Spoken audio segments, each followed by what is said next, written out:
Míle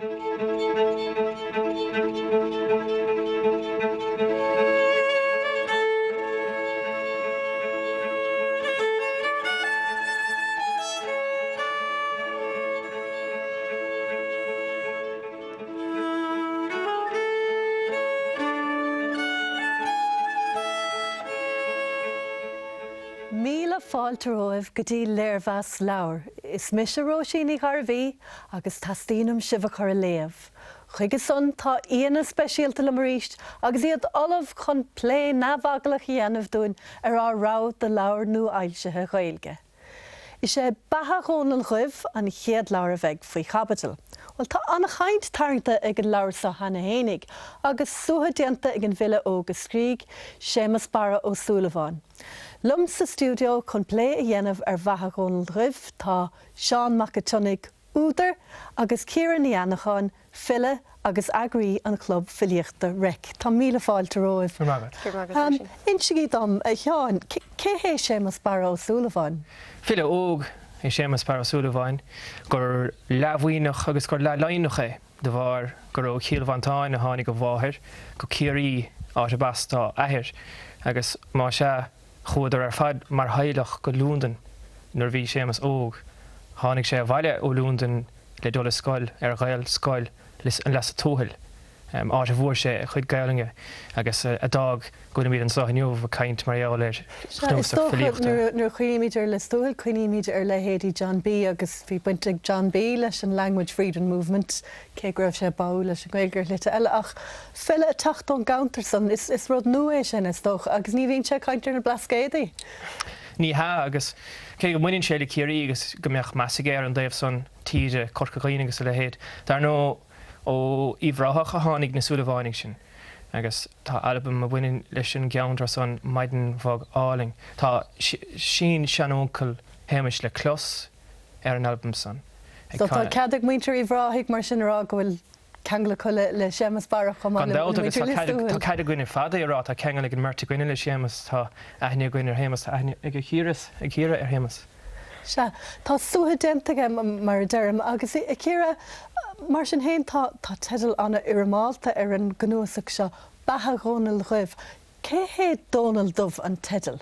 Well, sin an ceist. Is tócha go nachraíonn an páirsa sin tríd an leabhar agus ní haon duine é. Tá lína amháin ag tús an leabhar tá a rónal hain ag gachéin chláán agus is tócha just go bhfuil ní haon duine amháin é dónal ach is cinál aig fidal é a bhíonn á bhaint agus á athrú ag an bhile. Chun sios péidir nó gona sínsir? Is níl éting a rá is tócha just go bhfuil níor sin Éabha a character orintanta, ní heasan sé mar aon duine amháin is tócha sin méid gur féidir rá an aon tóthála sin. Bhí Séamus ar chláir ag an TRTA ag caint a héin mar eolar cé hé dónal dubh. Agus dúirt Séamus gur síimige measc a bheith air. Is má leis measc a chahabh. Agus is tócha gur thug dónal dubh le scéal dó an measc sa chahabh agus beidir rudaí a rá in chuid filiochta go mbeadh agla ar rá agus é mar Séamus Barra Súlaváin i meach timpeall. Is tócha fémar dúirtar an riar dánach is mó mé i Misseabháin agus is mó dónal atá goin i methe rónal dubh. Tá anna agsúlach dáanta sa ghnúsach seo a chéire.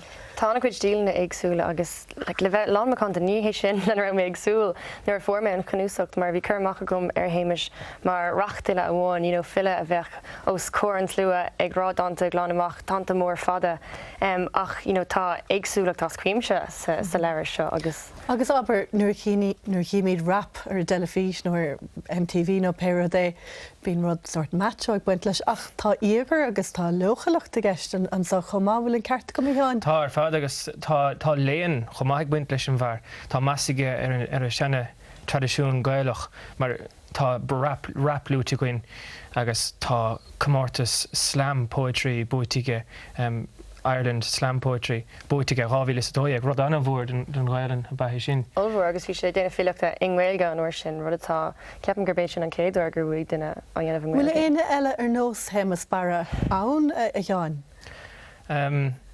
Well, is duine anna speisialta ní mór é sin a thuirtá agus an tlí thugann sé gachrod le chéile is dechar a dhéanamh duine ar lethá testáil chun an éocht a buinteach a ghé a bhainteach. I méle beidir na rubber bandits tá siad cinál cosú leis, so chuig go mín bhfuil ag na fidal a chahabh acu agus bíonn siad play leis an galar dúach comá agus tá sé sin ag sémas. So agus Cín tedal de chuirsa ollscoil a hena hain. Sémas Barras Ullmhan rubber bandit na Gaeilge. Sin obair dúchlí déanamh Agus ábrí nuair léasta dáanta se thógus count an na háit nar fád mín se mín dul dofaúir cuairtar bín sé London an áit inar tógach sémas bar an fill ar feag tamil. Agus an sunna chéadú eile bín sé i Mamma Mia is stúhall an chipper go dugam mar go léir cuairtar ar slíomhhaile ó bhaile an bhanánig. Ach tá téagar ag buint leis na dáanta sin go léir aber an count san Mamma Mia's chéire. Well, is tá an integration sin agus taíonn sé go mórlam.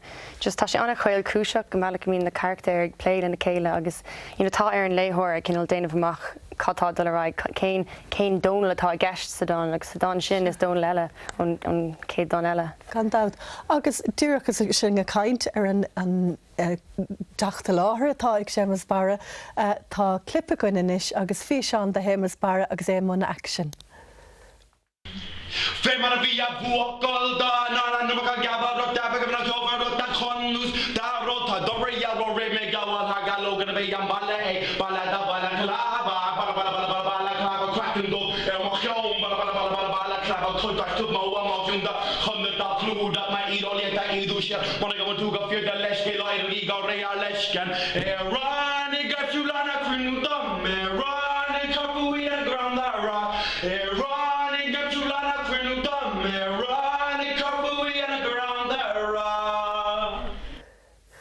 Well, níor chail se fós. Chéire an sáis seo filiíocht tá sé teach an cín sa Gaeilin. Tá sé so cinál an spoken word nó an béal bio agus chonig mé an fís an sin sul raibh éon chuirmach gom airhémas agus ba mór an sppraag go mé dá rire agus chuir sé tú héana scríomh nach chuir sé mé ag scríomh agus sé sin an cúis gur bhnig mé an ihe filiachta sin rec tá ar bunis le gábhlína nuas. Agus inis tá chéire bhfuil dáin ar le ar brálaat é tascam gur brálaat an cnúsach trí chéile ach dáin ar le a hahaníon leat. Well tá an cnúsach ní betha chunal go bhháin atá ann tá trí leis ar trí cuid leis agus chud bháin an darna cuid ná lutreacht agus tá gá dáin sin guí agus an cultúr a hahan go mórlam agus is dócha an cúisná go bhacha mé iad den céadúir ó bhéal héimis é hain agus inis agus mé an léamhfiú is féidlumm na focail le chlustáil sa chuí an nuair séiad.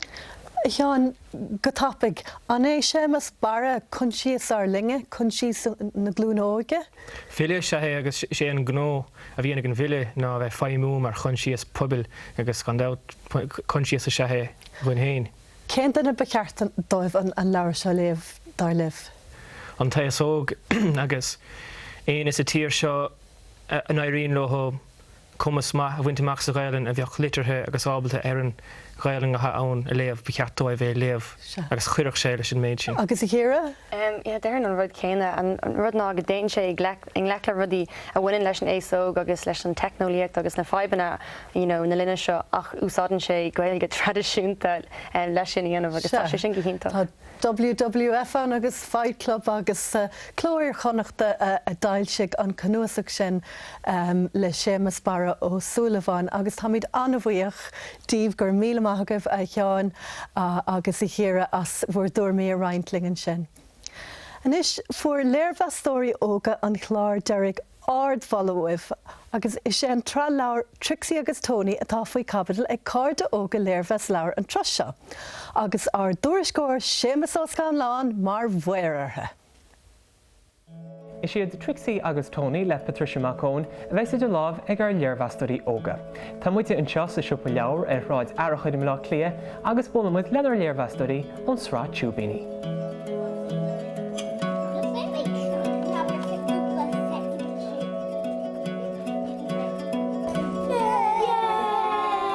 Is mis Caoimhe. Is mis Éabha. Agus tá muid cúpla. Is mis Fergal agus tá mé 7 mbliana d'aois. Is mis sin agus tá mé 7 mbliana d'aois. Mis amach dara tá sé mbliana d'aois. So Argal, cin leabhar le tú? An madra mis déireach agus sin cat dána. So inisum, cid a hálíonn sa scéal seo? Bhíonn Tony agus Trixie ag cógáil siúlóid ar mucar maidin, cloiseann Trixie madra agus bhíonn Trixie ag fécinn timpeall dó agus bhíonn sé faoi scach.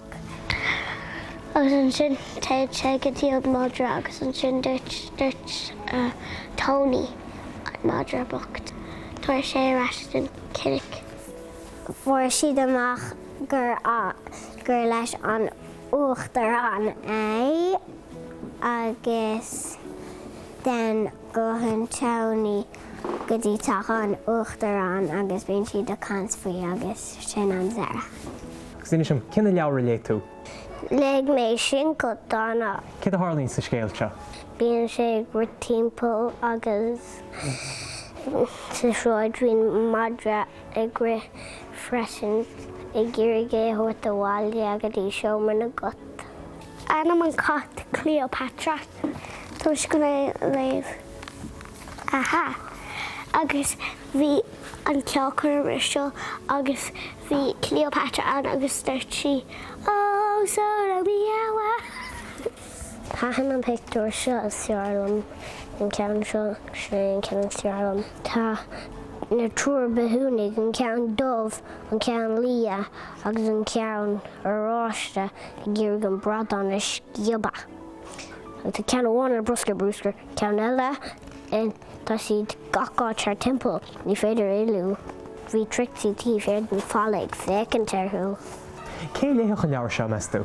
Léach mo cóide é ceapam agus thahann sé lomsa duine ag an round capping agus léach duine ag an fásta. Léamh sin é cléothra sé lomsa.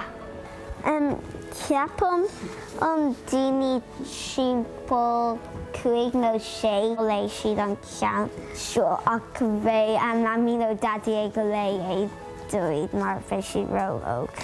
Sin aga é, réalta túbíní, Léirbheas óga na mísa seo. Nar lagadí iad agus nach das ar nuachtar na bheile feiscint an son. Os sa caiint ar leabhar de leanaí sin, an cuiineh Jimín. Fanigling don darlad an glár, mar nin seo ag marní iarlathe dúin faoi agrán nua de leabhar cáúil an Tábhac. Agus be Katie McGrailin le chuirsí sa dhéanamh ar leabhar a thucaigh an iar a dóig ar léthirí díochaiseacha Gaeilge. Smaointe beag a cóchtacha le Pól Ó Caoimhe. Fanigling.